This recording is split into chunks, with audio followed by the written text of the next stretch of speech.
As ever, we have so much misinformation and everyone is an AI referee expert now. Bobby Madden goes to UEFA and used the new rules to try and settle the Celtic handball row versus Dundee United. He's got into the clear line platform, pulled out the clips, pulled out VAR guidance and told everybody it gives absolute clarity. Sounds pretty damning for Celtic, except there's one massive problem. Let's get into this. Welcome to the Born Celtic YouTube channel. Please like, subscribe and share and hit the wee bell so you're the first one to be instantly told when we publish a new video.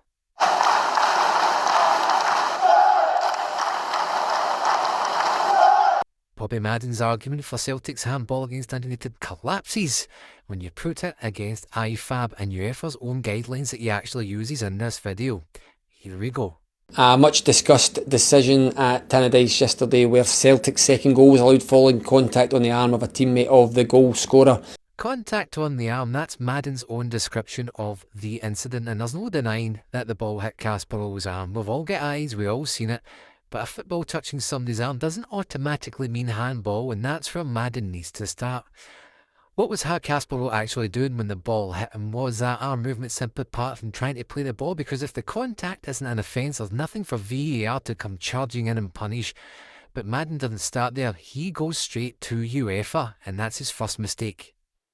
You can see that all decisions are covered. I've selected attacking phase and now I'm going to go on and select within that attacking phase foul or handball in the build-up.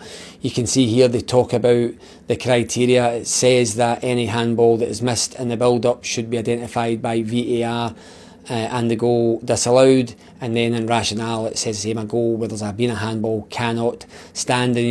Now let's leave that UEFA page on screen because it was rather convenient that we could hardly even read it, because this is where Madden's argument starts to come apart. Look at UEFA's actual wording: a clear attacking foul or handball offence, not contact with an arm, not ball, hits the arm, a handball offence. UEFA is explaining what VAR should do when the ref has missed an offence in the attacking phase of play. That's fine, nobody's arguing with that. If there's a handball offence and a goal comes from the move, VAR can go back and deal with it. But where in that page does UEFA tell us that Høgh committed one?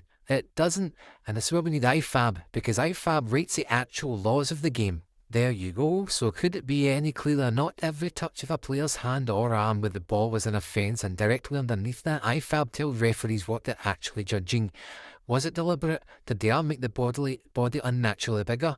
Was that arm position a consequence of the player's movement in that situation? And this is a bit Madden has jumped over. You cannot use UEFA telling VAR what to do after the handball has been established as proof that Høgh committed handball. First, you prove the offence, then the UEFA guideline matters, and Madden has done it the exact other way round.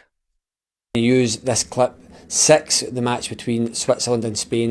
Let's book our flights because now we're off to Switzerland against Spain. Madden says that one was accidental. UEFA says the goal should have been disallowed, and apparently that strengthens the case against Celtic. But accidental doesn't mean identical. An accidental handball can still be punished. Another accidental bit of arm contact can be completely fine. It depends on what the player is doing. So why was the Swiss one an offence?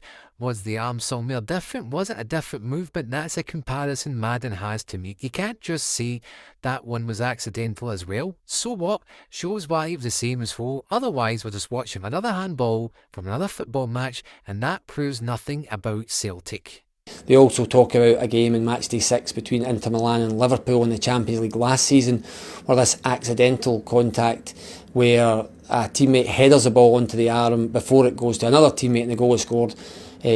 And now Christopher Columbus is all the way around to Milan and looks at Inter Milan versus Liverpool.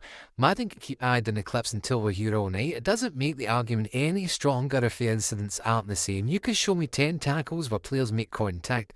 One might be a red, another could be a booking, another could be a foul. Half of them actually might be brilliant tackles, but nobody watching football says they all need the same decision because of his contact in every one. So why is Madden doing that with handball?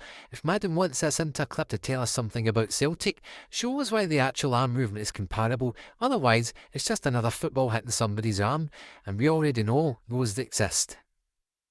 We had an incident in the opening weekend of the Scottish season where Falkirk had their equaliser against St Mirren disallowed following contact on the arm of a teammate directly before the ball broke to a teammate to score.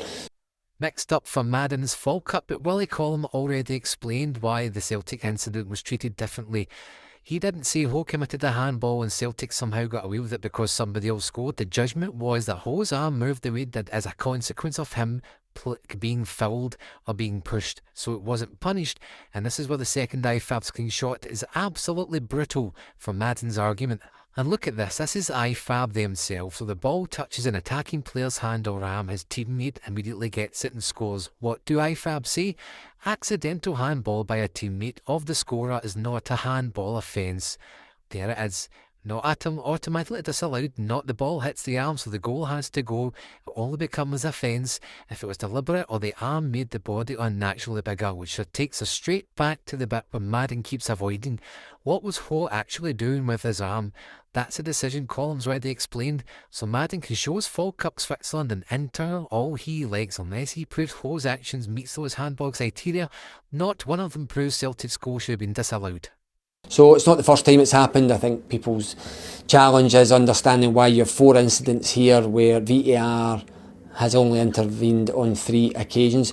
And this bit really doesn't work for me. Madden says of 4 incidents and VAR stepped in for 3, but apparently I'm meant to wonder why Celtic were the odd ones out. But Bobby, proving Celtic belonged in that group was an entire job. You just can't throw Høgh in beside 3 handballs called and 4 examples and then point at Celtic getting a different decision.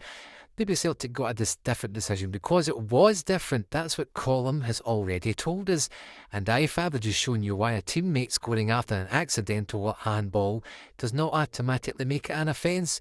So before this becomes some great VAR inconsistency or a conspiracy, prove Høgh should have been punished. Otherwise, Madden's 3 incidents where he says were handballs, he's thrown Celtic into the pile himself and then asked why others got a different outcome. That just simply is not proof. As ever, we have so much misinformation and everyone is an AI referee expert now, so this platform gives absolute clarity on guidelines, criteria, laws and VAR protocol. Calm down, Martin Luther King. If you're going to preach to anybody about getting things right, at least know your facts. Because calling for absolute clarity or claiming absolute clarity doesn't mean you've actually given us that clarity, because this is actually my favourite part of Madden's video.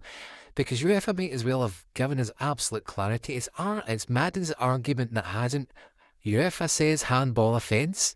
IFAB says not if a touch of the arm is an offence. And IFAB even tells us that accidental arm contact by the teammate of the scorer does not automatically kill the goal. So after all of Madden's clips, Switzerland, Inter, Fall Cup, what has he actually proved about Høgh? He's proved that VAR can disallow a goal when handball offences happen. Brilliant, we already knew that. What he hasn't shown is why Høgh's movement at Tannadice was that offence. If Madden wants to say Willie Collum and the officials got it wrong, then deal with the decision they actually made. Show why Høgh deliberately handled the ball, show why his arm made him unnaturally bigger, and show why that arm position wasn't a consequence of trying to play the ball. That would be an argument. 3 other clips aren't, and there's something quite funny about Madden going to UEFA looking for absolute clarity, only to give us the perfect opportunity to put UEFA and IFAB on the screen and blow the hole in his whole case. The ball hit Høgh's arm, we know that. Was it a handball offence? That was a question, and after all this, Madden still hasn't proved it was. So what do you think? Has Bobby Madden actually proved Celtic's goal should have been disallowed, or has UEFA and the IFAB guidance ended up hurting his argument more than helping it? Get your thoughts into the comments, subscribe to Born Celtic if you haven't already, and I'll catch you on the next one. Thanks for watching, and please don't forget to like, subscribe and share. And remember, we are on Spotify, so you can watch our videos on the go, so give us a wee follow.